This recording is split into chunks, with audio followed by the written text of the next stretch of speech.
Jimmy, this is MC Alfred. I'm Jennifer Rubin. Hi, everybody. Hi, Jennifer. Hi. So now we're going to introduce you properly. All right, everybody. Now we want to welcome to the Jimmy Star Show with Ron Russell, actress, model, screenwriter, producer, Jennifer Rubin. Hello and welcome to the show. Hi. Thanks, guys. Thanks for having me. I'm super excited to have you. Before we get started, let me introduce you. Wait, I'm busting at the seams. How many people have told you look like Ava Gardner? Oh, I was going to play her in a movie with Halle Berry. You should. You are her double. You have Ava's face. You're as gorgeous as Ava. Ava Gardner was one of the most beautiful women Hollywood ever produced. And my God, you look just like, you had black hair and black makeup, eyebrows and stuff. Yeah. You are Ava Gardner. What a compliment. I wish I looked like you. I wish I looked like Ava Gardner. I know. I love her so much. Yeah. So let me introduce, this is my cool, outrageous man about town co-host, Mr. Ron Russell. Hello, Ava Gardner. Hi, Ron. And we have a chat room, literally, we have a chat room full of people. So please say hi to everybody in the chat room. Hi, you guys. I miss you, and it's nice to be back and be seen, and I'll see you around. Absolutely. And then it's really scaring me. It's so fucking spooky. I can't believe it. We have a lot of horror movie fans in the chat room, and one of them in particular just had neck surgery, and she put on Facebook that she was watching Nightmare on Elm Street 3 last night because you were coming on today. So her name is Dawn. Just say hi to Dawn for me, please. Hi, Dawn. Be beautiful and bad. See you again soon. You gotta love it. Okay. She even has the dimples like Ava. Okay, so yes, I'm freaking out. She was barefoot. She was a barefoot Contessa. She was absolutely the bee's knees. Absolutely. I've never met her, but my dearest friend in the world was Jane Russell. The actress, the legend. Yeah, of course. And Jane Russell did not like Ava Gardner. I got that out of Jane. She said she was a nut, troublemaker, and you never knew what she'd throw a bottle at you. She was really wild and weird. And I said, well, that's what Frank Sinatra liked about her. And she said, no, that's what Frank didn't like about it. Frank had to be the macho man. She was the macho man. Frank used to cower down to her. He would be afraid of her. This is Astro by the chance. She had a gun once and they were driving and she was shooting all the lampposts out in Palm Springs. Oh, that's so cool to do, though. I mean, what are signposts for?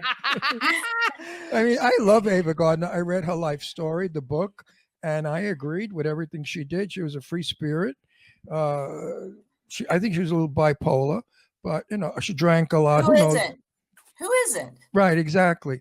But now I want to know more about it. They wanted you to play Ava Gardner. Tell me about it. Well, I was offered the role to play her, and I passed. Why? Are you crazy? Well, yeah, in a way. I mean that. I know. I passed on a lot of things because, I didn't know what I was doing, and the thing is it was such a compliment, and it's such a nice thing, but. I was so stupid because I thought, I don't want to copy anybody. And that's all. Yeah. And it wasn't that, but I was so naive. I just was really naive, and I didn't, it should have been explained to me, gosh, you would have brought so much value to that role. The one that played Ava Gardner's life story looked nothing like her. And that's the woman we saw in the movie last night. The brunette, the three names. I forgot which movie we saw. Sarah Jessica Parker or Mary Louise? No. Mary Louise? No. The first movie we saw? Yeah. Frances McDormand. No, not Frances McDormand. Marcia Gay Harden. Yes. Marcia Gay Harden. Oh, Marcia Gay Harden. Now, she looked nothing like Ava Gardner, and she played Ava Gardner. I mean, you could have, and she starred in that movie. You could have played that part and become a big star from it. Yeah, we'll do it again. Well, I'm into those kind of, like, what I feel about film audiences now is they seem like they've never seen a black and white movie. You know what I mean? It's changing. where you really need to see the faces and the relationships and doing, like a little less camera moves and more relationship, I Ron agree. agrees with you Oh my God. 100%. If you were in this room, I'd give you a big kiss on the cheek. I Thank so you. agree with you. Yeah. There's no such thing anymore as a character and a background. Nothing. Well, They well, throw I a character. Oh, go ahead. Well, I have my film. I'm gonna do. I have a trilogy, a script trilogy, and I call myself the New Classics because I want to bring back those old relationship storylines, and I just want to do like an updated On the Waterfront, an updated. Uh, it's a Wonderful Life, an updated All About Eve, and then I want to call it a day. Well, those are masterpieces, and sometimes they're better not touched because Well, they no, can no, no, never. nothing, nothing similar to it other than that the camera stays Right. on the actor. Yes. That's Yes. that's the only way that I mean it, is the camera has to Oh, stay on the face and the eyes and the relationship and stay in there. He is so Not excited now. I can't breathe. You have said I have said what you are saying a million times. That jump camera is for the birds. Yeah, You've got to do a 2-shot. You've got to do a long shot. You've got to get the no. room in. We have to know the room they're in so we get a feel for who they are and what their value, money wise or brain wise or intelligence is. If they're in the library with books, we know they're smart. If they're in a sewer, we know they're down and out. They don't do Yeah. that anymore. There's no character establishment. There's no Cinetic. Cinetic? Isn't that a wonderful word? I don't know if that's Well, Cinetic. you write and I write, and the thing is now that everything has gone this far, it's time to bring it back. You know what I Oh, mean? from your Everything mouth. old is new again. Everything old and new is new again. So you It write is. it, and, The I'll movie- help produce it, and we'll make it. The movie I have Oh just yeah. the movie I have just written is for Leni Kazan, and it takes place in 1943. And it's about a Jewish woman who's married to a mafia guy, and she's a bookie. And from there, it unfolds, and it's done exactly like you said. Are we going to hold the shots? The character, every single person in that movie. You will know who they are and why they're there, and the meaningful reason. So people have read it. Some people said it looks like a play. It's not a play. It's a movie. Well, You this know? is what they say to me too. They say, "Oh, this is a play." They're like, it's a play, and I'm like, "Fuck you." You don't think I know what I wrote? Oh, I love you. I adore you. I love you. I worship you. And the fact that she's a bookie, you know what I mean? A bookie, like, you know what I mean? There's some grit and there's some Well, it's really good. It's actually a There's really good good stuff skit. in it. I came from Brooklyn and I wrote about people I knew in my neighborhood as I grew up. And yes, there were all the characters I have, and they're true to life. And my voice is going. And I wrote character development. I wrote that as you get to see the film, you fall in love with the leading lady. You fall in love with her character. They don't do Yeah. that anymore. Now they shoot blood at them, they blow them up, and they go in a car and they drive 1,000,000 miles an hour. I'm so bored. Well, they say, well, and I don't mean this to any girl. I don't have an ass, but Betty Davis is the one who said we had faces then. Yes. Yeah. You know what I mean? Now they have asses, and they're watching. They're No. watching the girl walk away. I No, don't no. mean that in any disrespect to the hourglass of Botticelli's Venus. I'm not saying that. I'm just saying that if you throw out the relationship and you focus on that, whatever. You know what the sad thing is? It all comes down to money. It all comes down to the people who invest in films. They're the culprits. They don't want a film that is quality. They're not interested in the storyline. They want a big major star and they want to make money. They want it to be a hit. And they build these stars up. I just finished talking about this with our other guest.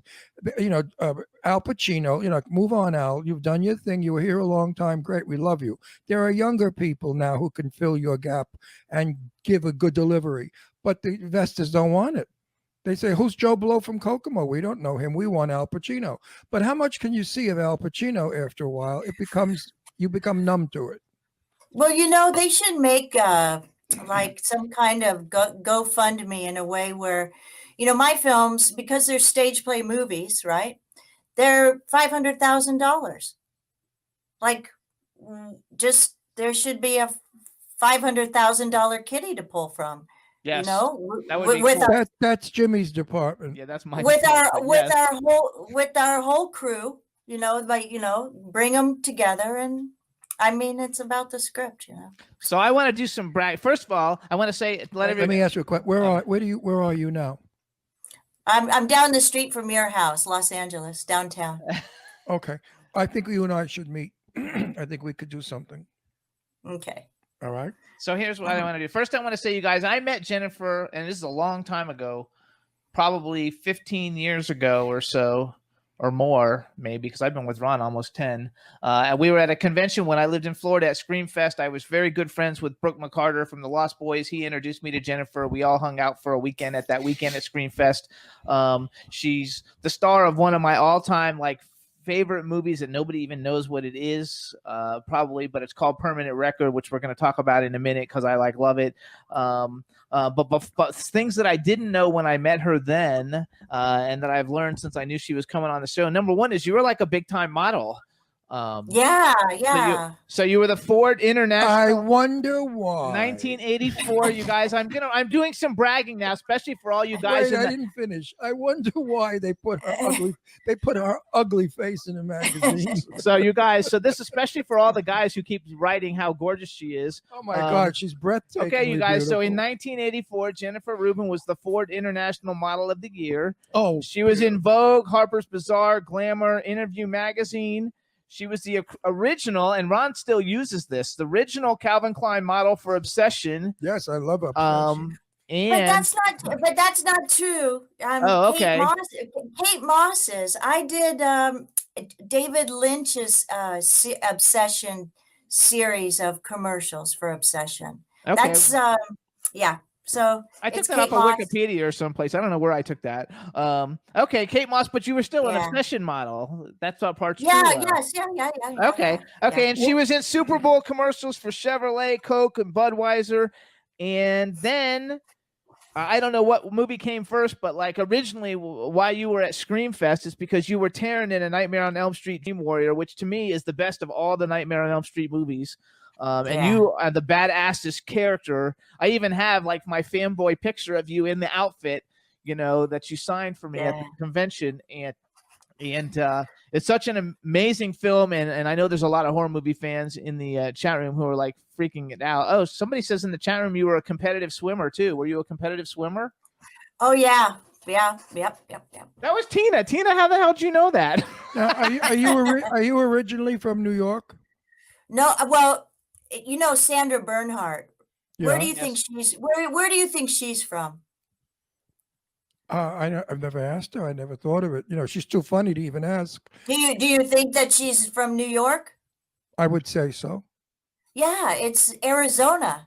There's something about there's something about the intense heat, and then the city of New York.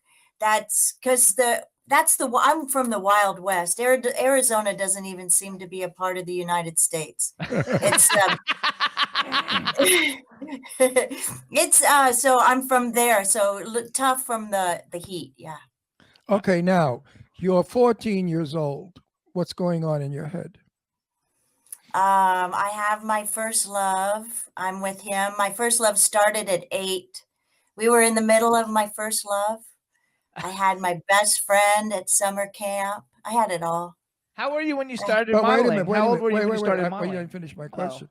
When you looked in the mirror, did you see a gawky kid or a beautiful girl? Oh, well, actually, I was with my first love.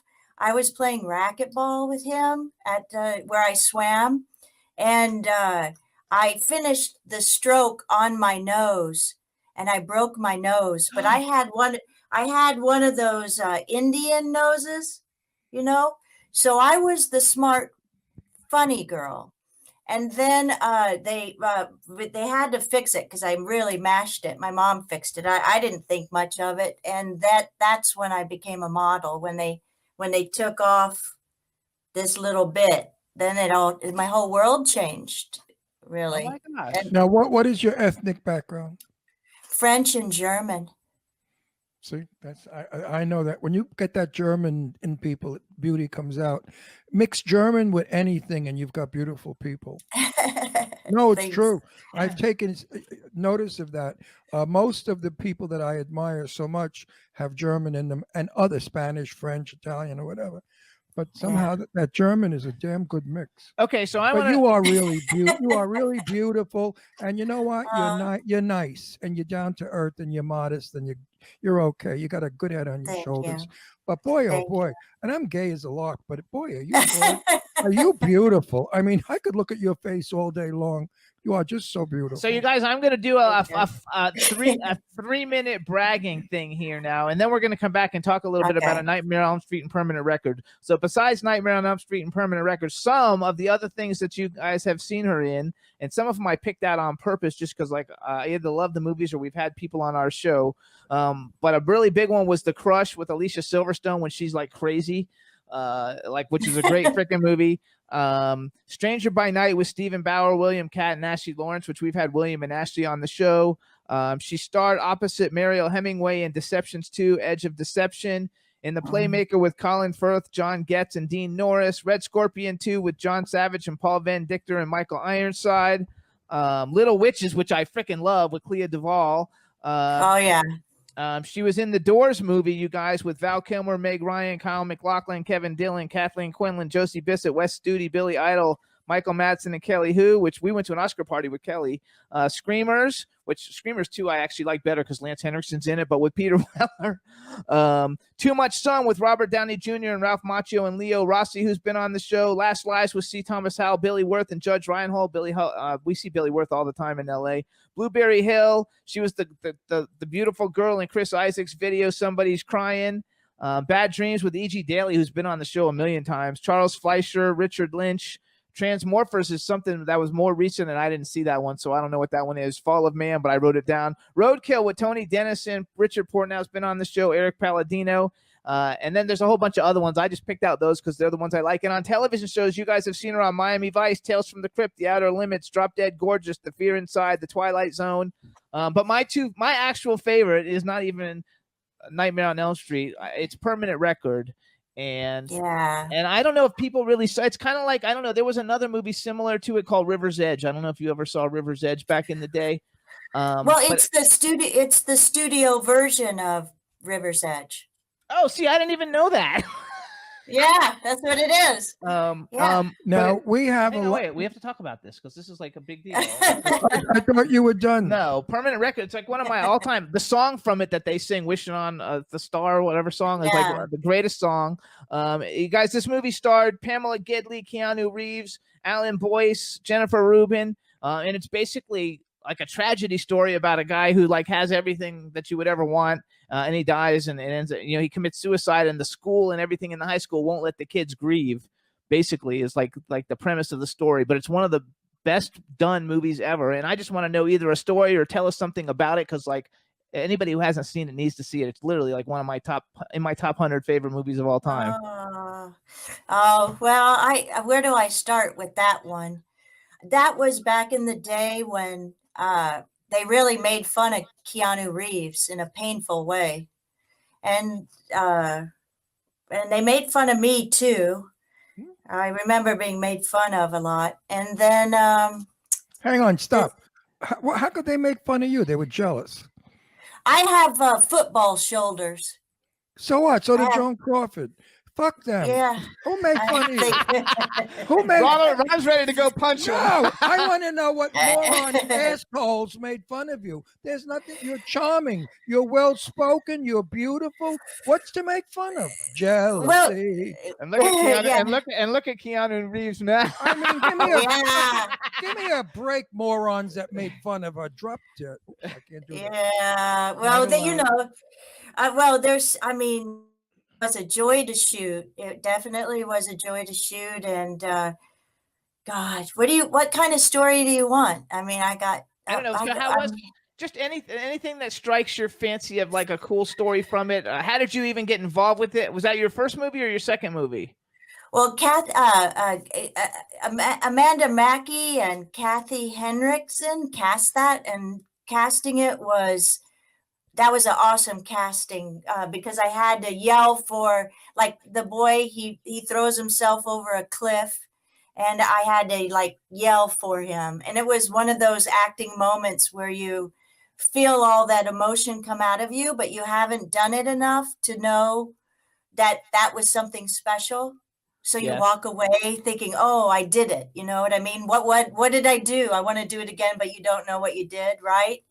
And then the being, troubled teens together, and partying and singing. That was when Keanu was becoming himself, like a musician. He was becoming a chess player. He was just becoming. I mean, we were all becoming something or another, and the great Marissa Silver was a great director. She was very kind, and then there's some stuff that you don't talk about. Right, of course. We So all have that. Yeah. I think that's true. I mean, I noticed because like you guys, she's on Facebook, she's on Instagram, you guys, but she just started the Instagram page literally when I tagged her on Instagram and found out somebody was impersonating her. So her Instagram is jennifer.rubin.1253. She has great pictures that she did for Women in Film Month on our Facebook page, which is freaking like awesome. Like with like every major star on the planet. Like I went down your Facebook page and I was like, oh, here she is with Robert Downey Jr. With everybody who was like, the hottest stars ever, and which is really cool. I want to go to that page. Do it for me later. Okay, I'll show you later. It was fun to do because one, I just had found those pictures, and I don't like to be like stuck up because everybody has to have a job, but then when I posted them, some of my friends in high school said, "Oh, I thought you were a loser and you were a winner." And it was just like, well, like you guys said, it's all paid. It's all the publicists. They're all bought and paid for, and all those pictures are just paparazzi catching me here and there. But I didn't pay a paparazzi. I didn't pay a publicist for, all those pictures. Right. Yeah. Now wait a minute. Let's go back. High school. You had to have been voted the most beautiful girl in your graduating class. What's so great is my best friend. What's so weird is I like to be a Robin. I don't want to be Batman. I want to be Robin. It's a terrible thing. But my best friend, Stacy Smallwood, her now last name Simon, but Stacy she won Princess every year, 7th grade, 8th grade, 9th grade, 10th grade, 11th grade, 12th grade. She was just the bee's knees. And I was just so lucky to just sit in a circle at lunchtime with her and have a great life, I bet I had good friends. Now she's probably 500 pounds and ugly. No, she's now she married Omaha Steaks. She's rich.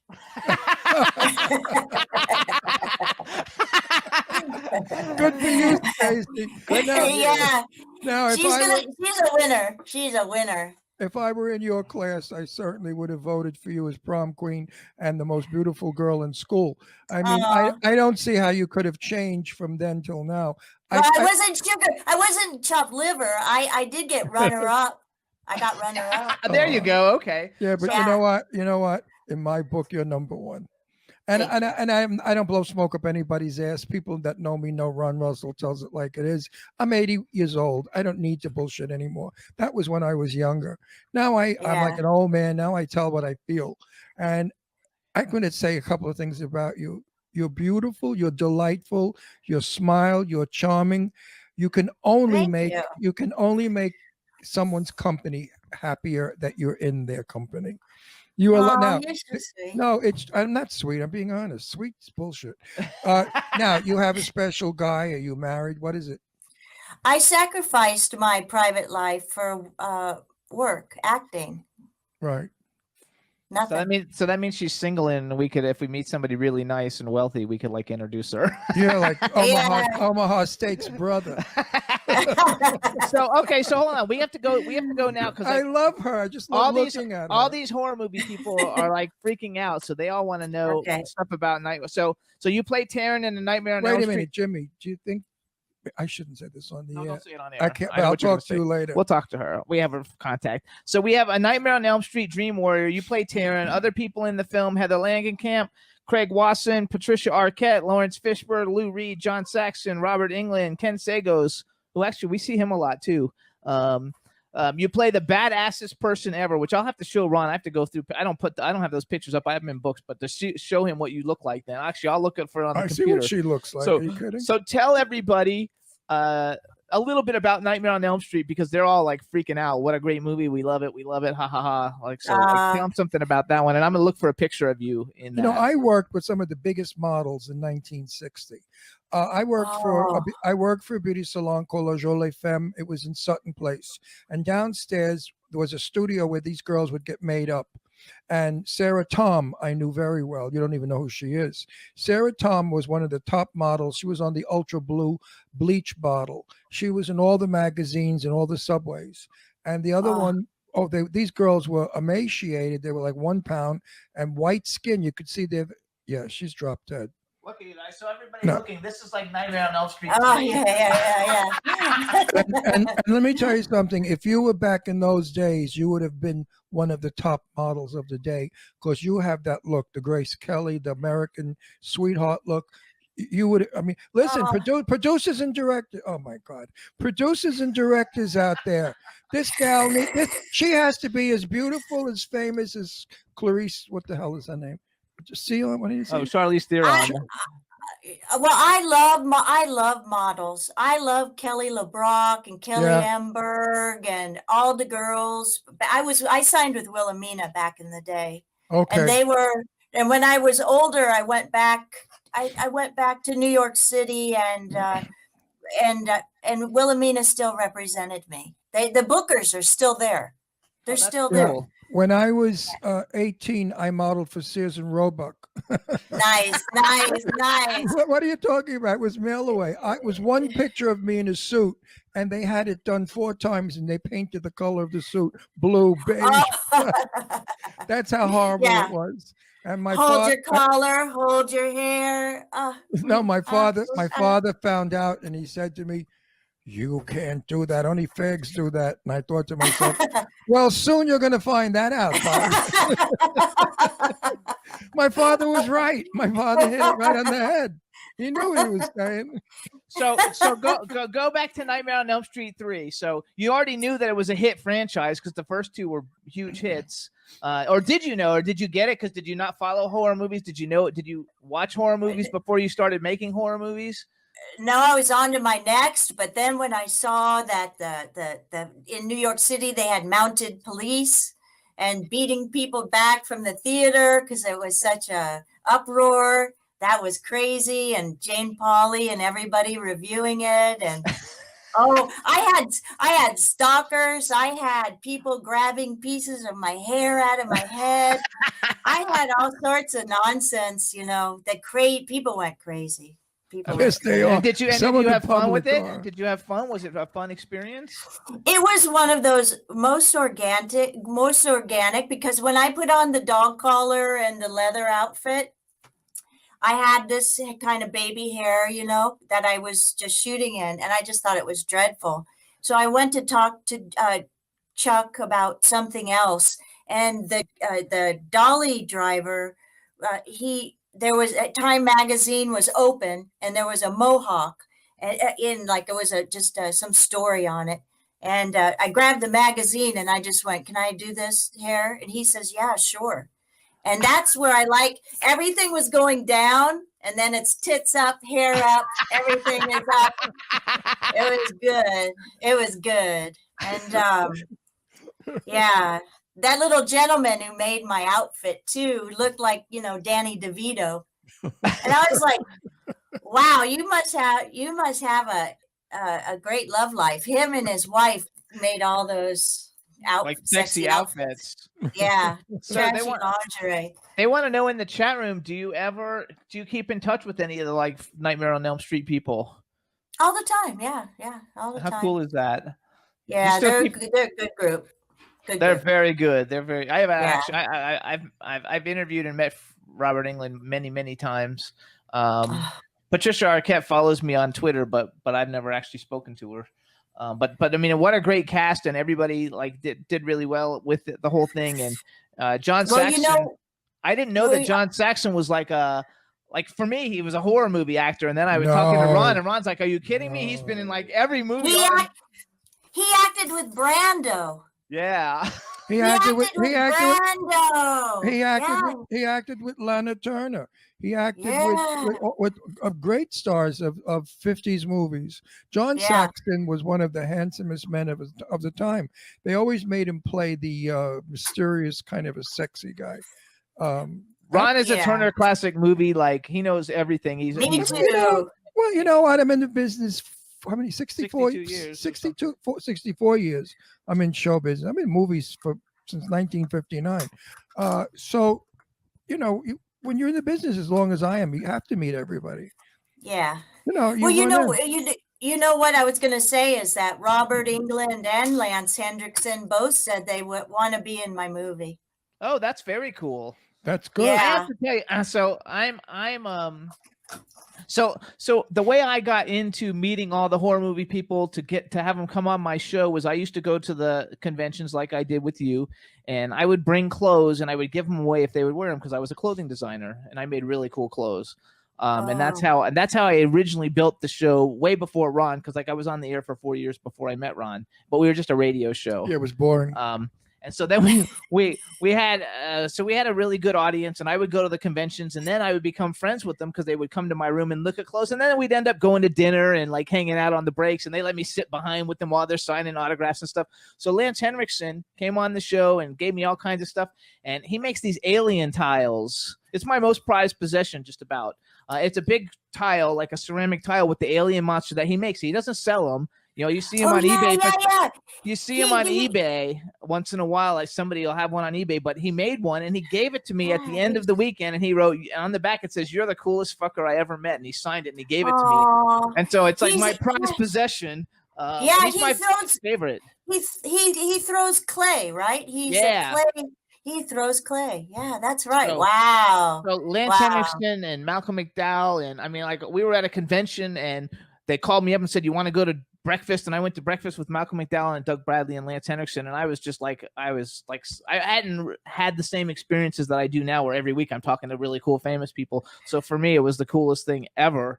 And the gentlemen. It was just like so much fun. And now, like, I know them all, and you know, we still stay in touch and everything. So it makes it really fun. You know, it makes it all fun for you got to have fun if you're going to be in this crazy business. You got to have fun while you're doing it.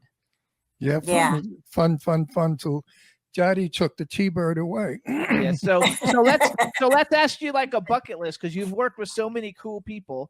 If you could have, first of all, who's a bucket list, male and female person that you've never worked with that you think it would be fun? And then if you could ever been in any movie that's ever been made ever in history, what movie would you have liked to been in? And your bucket list, you can give me an alive one and a dead one if you'd like, if there's somebody who's no longer here. Well, I just want to be Betty Davis. I just want to be Betty Davis all day long. I want to talk it like this, and I want to say it like that, and I want to throw my hips into it. You know something? I knew Betty very well. Betty was a good friend of mine in her old age. And I love her. Yeah, but Betty Davis was not Betty Davis. Sorry to say. Her characters. Her characters, because Betty. I want to play her characters. Betty was just a dirty-mouthed, drinking broad who's tough, fun to be with.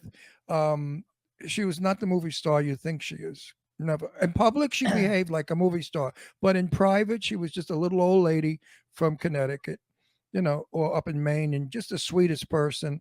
I loved her a lot, and I learned a lot. Okay, from so her. wait, that's your dead one, Betty Davis. And before you answer the I next agree one, with you. I need to say, so Don Hinton, which let's just say, give you a belated happy birthday from all of our audience. Oh, thank you. Thank you. Don Hinton says, please Thanks. tell her happy birthday from me. So that's who you shouted out earlier. She's Thank bringing it you. to our attention. And Thank okay, you. so who else? Okay, how about an alive bucket list, and then give me a guy too. Well, let's see, because I've already written the scripts. I know who I want already. I want I want Robert and I want Lance, because I write for older men. I write for men. Like I, the when men read my script, I go, I write for men, right? And they're like, you write for men. And I'm like, I know. I like it. Okay. So, but you mean like somebody I want to kiss or something? No, just if you were like, She's if you were gonna, no, let's say somebody came out to a movie and they said, okay, you're gonna be the star of this like movie. Who would you like to work with? Who do you want to be in the movie with you? And you can have a male and a female. People Yeah. who are alive. Who do you like?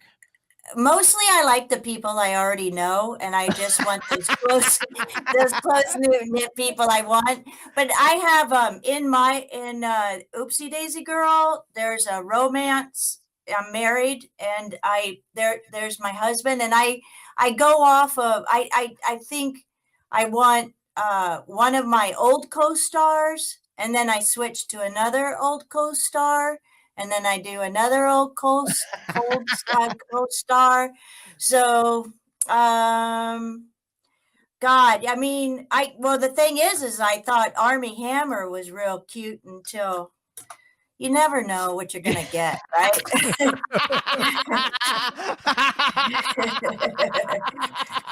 you know. In that way, I'm glad that I never really had a private life, because Jesus, can you imagine be ball and chained to something like that? I know. Jesus Christ, it'd I be gotta awful. tell you something. You could have been my daughter. You and I are identical alike. I've never agreed with anybody in my life like I agree with you. Thank you. You have a mouth like mine. You just don't stop. That's how I am. You know, people love you for it. They like your honesty. Nobody likes somebody that's hiding all the time and bullshitting. You know, don't snow job your audience. They're not going to go for it. That's why we're the number one show in the world. You know that. 5 million people watch us. We're big cheese, honey. We're not little people.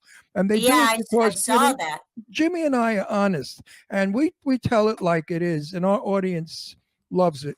And you certainly gave us a wonderful show because you're telling it like it is. I really do want to. I'm going to. Jimmy will speak to you because I'm not allowed. You're allowed to speak to him. Well, no, Jimmy does all that stuff. Anyway, after the show, we're going to talk to you. There's something you may be interested in. I love the whole thing. I think that Army Hammer. I thing love that you her. just said I is just hilarious. I love her. I just want to see her in person so I could look at her face. I just love her face. So did I answer your question? Like, who do I want to? Is No, there somebody I want to know? If there's somebody I want to know. Like, you don't have like a, oh my gosh, I love this person's movie. How cool it would be to work with. Like for me, like even though like I'm not really an actor, but like if I was gonna like be in a movie, like I love Charlize Theron. I would like, and I'm gay. It's not because she's hot, but I love her character. So men like for me, beautiful Keanu women. Reeves would be like a really big one for me. Keanu Reeves, Charles Dance, I like a lot. Anthony Hopkins, I like a lot. Let's ask. I know. So like, do you have a person like that that's just like, oh my God, I like this stuff? Besides your friends. Yeah, I know. Well, I like all the old men. That's okay. Me too. Me too. I like Jack Nicholson. I like Robert. Do too. You know, I like the old 70s. You know, I would have loved Burt Reynolds. I would have loved Burt Reynolds. I was very good friends with Burt. And, and let me tell you something, honey bun. Burt would have loved you. Good. I would have loved him back. I would have loved him back. He would have eaten you up alive. You're Burt's. Yeah. No, well, that's what they. I want to say something to you. This is a very important question. I've been carrying on about your looks. My daughter Leslie was first runner up in Miss America. Okay, my daughter Leslie was Miss New York, Miss Long Island, Miss every goddamn thing. My daughter looks like Michelle Pfeiffer or Grace Kelly, a green-eyed blonde beauty. Okay. Wow. When she was young, All the guys wanted to go out with her because she was beautiful. But when they took her out, they took her to parties. And I say, Leslie, how come you don't like that fella? He was nice. She said, when a guy takes me to a movie, that's when I'll like the guy because it's dark and Uh, nobody could see her. Now, did you have that problem? Do you feel that your face is your only thing people are interested in? I love your face, but I love your personality too. You're not one of these well, stuck up pieces of crap. yeah, like, am I yelling? I hope I'm not yelling. No, you're Well, fine. No, the thing is when I was young, people were so easily satisfied with so little. Like, I'm not allowed to talk because it's too much. It's all, after, they just want what they want, and then they think they got it. So it was kind of terrible because, if it was like they only can they can only take this much of my personality, but there's this rest of me that comes with it. You know what I mean? yeah. It wasn't, it was awful. I So, have to so say that. you would like someone to love you for you, not just your beautiful face. Well, I did have love. I mean, my first love lasted from 8 to 21. Wow. And so, I mean, and it was just it was just so perfect. Those are perfect years, You eat sugar together and you Right. swim together and you wrestle, and then you go to college and then you have sex all the time. And then and then I got discovered at college. And then they took me to New York. And then I had like Joey Mack sneaking into my apartment and putting like 24 dozen roses in my apartment. And I walk in and I'm like, how did he get in there? And I dated like Kenneth Cole, but he dropped me for Eleanor Mondale, because he had political aspirations, and you just, and then it was like being a little rabbit, and the greyhounds were running after you. I mean, it was like a pack of animals. You couldn't, they were coming through the window. No, it was, what they used to get away with in the 70s, or not 70s, 80s and 90s. That Sure. was like, that was before the crash, when we never heard the word budget. Yeah. Nobody heard that word until 2008. So it was like the best of times. Studio 54 was still around, I used to you go all the know. time. Yeah. I love Grace Kelly. studio. Yeah. The disco, it was so much fun, but the oh, Jesus. No, you know what? I know a lot of models, and what you're saying, they said the same thing. It was a whirlwind. You were Yeah. you were on top today, and tomorrow you were fighting to get back on top, and then you were yesterday's girl, and tomorrow you're somebody else's girl. It was all about Sarah Tom. I mean, she was married and had a lot of trouble because it was interfering with her marriage. All the men, the suitors. I mean, she was gorgeous, a beautiful white blonde with blue eyes, a beautiful woman. Did you have fun though? Like, did Of you? course, she had fun. Oh my God. I have fun every day of my life. That's Good for all I you. do. And I'm glad also, about that. I also, love you. I also too is like I only got maybe one or two movies by audition. Everything else was an offer. That's I did not awesome. I did not have to, like I would say, if you have to pursue it, then maybe it's not for you. But Exactly.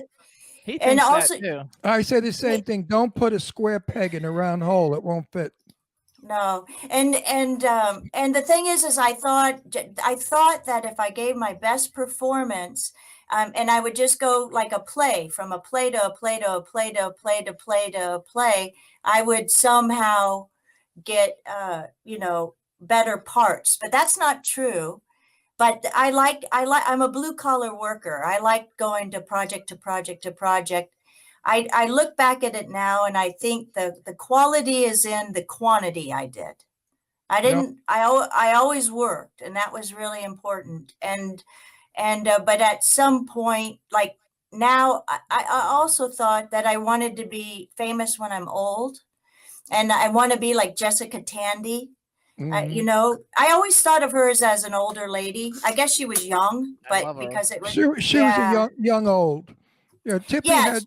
I know Tippy Hedren really well, and Tippy made a movie with her, and we talked about Jessica, and Tippy said she was the most helpful actress she's ever worked with, because when yeah, in The Birds, Tippy has a scene. She goes in the bedroom to give Jessica tea, and Tippy was playing it bitchy and angry. And Jessica said to Tippy, "Don't do that. The people are not going to like it." So Tippy went out against the director's direction, and she came in and she played it sweet, and they loved it. So Jessica knew moves. She knew how to work. yeah. Hang Good on, you guys, actress. because like we only have like 30 seconds left. So you guys, this is Jennifer Rubin. She's been Yes, a Jennifer, fabulous beautiful guest. Rubin. She's Ava Gardner's daughter. Jennifer.Rubin.1253. We're gonna get her to post on Instagram. We want to thank you for coming on. You've been fabulous. We're gonna talk some more. Yes, we're going to Everybody in talk. the chat room absolutely loves you. They're talking about they can't wait to meet you. They want you to come back and everything. So Oh, she's we'll coming. keep you She's guys. coming back. We'll keep you guys posted on everything she's doing. We want to thank you so Thank much you. for coming on the show. We loved having you. It's great to see you again, and we will definitely be in touch. Thank you guys. We may see you very soon. You have no idea. All right. Bye. Take Bye it bye, easy. honey. Bye. Bye-bye. Thank you for a good show. All right, Bye, everybody in sweetheart. the chat room, thank you so Lovely. much for tuning in. We want to thank our guests, Susan Gallagher and Jennifer Rubin, for coming on the show. We had a great time, everybody. Yep. Thank you so much, and we'll see you guys next week. Bye. Bye, everybody. Can turn out to be so wrong. Yeah, we in the mix. Yeah, we in the mix. It's another episode. Here we go. The Jimmy Star Show with Ron Russell. Interviewing the hottest, newest, and truest of today's celebrities. Make sure to subscribe so you can get notified weekly. Jimmy Star, he's the king of cool. Ron Russell, he's a gorgeous dude. Chat room is live and you would be a fool not to vibe with us at the Jimmy Star Show with Ron Russell. Come watch it live on W4CY Radio. Miss some past episodes, download on iTunes. The Jimmy Star Show with Ron Russell. It's the Jimmy Star Show with Ron Russell. I